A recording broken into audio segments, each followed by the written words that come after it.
Hey guys, why did I leave Horizon's Edge?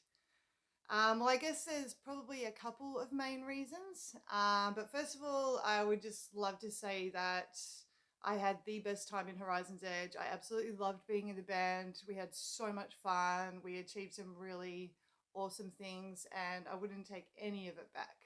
Um, so yeah, I guess for me, I just reached a point where I was just starting to feel a little bit stuck, um, and a bit limited, I guess. So yeah, creatively, I was kind of like, I don't think this is what I want to do anymore. Especially in terms of writing, we'd been sort of trying to come up with new stuff for a while, and it just wasn't really working.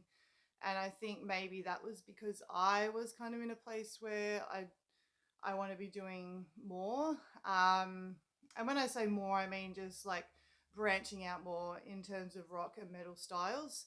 For me, I never really listened to a huge amount of power metal. I probably had like a few bands that I really loved from the genre. But for me, I've always been into some more of the like traditional metal and hard rock, glam rock kind of stuff.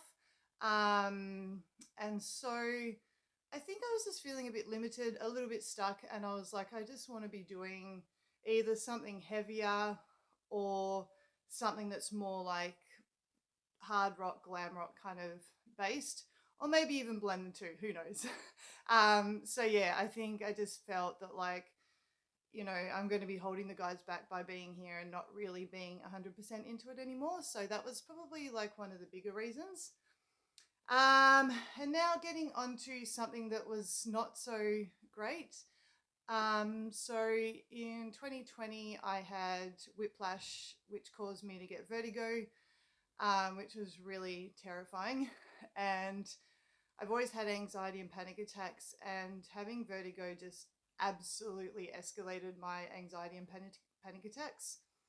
And so I did some neck exercises and I got rid of it. And to be honest, I wasn't actually feeling better. Like, I think I don't know if I was already developing worse anxiety at the time, but it left me with these weird feelings of like feeling disorientated, feeling just like floating kind of feelings.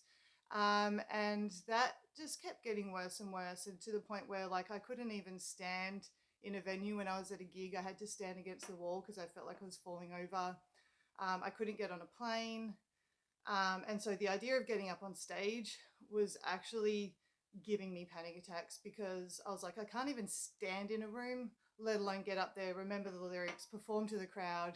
And then we had gigs booked in Sydney, and I was like, I can't get on a plane because this feeling in my head is causing so much anxiety and disorientation. And I was like, there's no way I can even get on a plane. So I think I left quite abruptly, and that's because this weird vertigo anxiety thing was just getting to me so much. And I was like, I don't even know how to deal with this.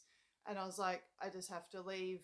And I said, oh, I want to focus more on wrestling. But as it turns out, wrestling was the thing that gave me the whiplash, which caused all the anxiety. So, yeah, it was just, and I think because of all that, I started to develop stage fright. Like, yeah, just the thought of getting up on stage scared the absolute crap out of me. And so, yeah, I was just at a place where I was like, I am no good to this band. I need to take some time out. I need to get better, fix whatever's going on inside my brain. So, yeah, so that's basically what happened with that. Um, yeah, so I'm going to be, I guess, talking about what I've been up to for the last few years and how I've gotten past all that, what I'm doing musically. And I mean, obviously, I got over the stage fright and the vertigo and stuff because I've, done a couple of like really awesome big gigs last year. So, yeah, I'm basically going to be talking about how I went from being absolutely terrified, having vertigo and stage fright, to now being super keen for music and absolutely loving every minute of it. And yeah, and also some other stuff that I might have been up to with writing and some new music coming out. So stay tuned for all of that.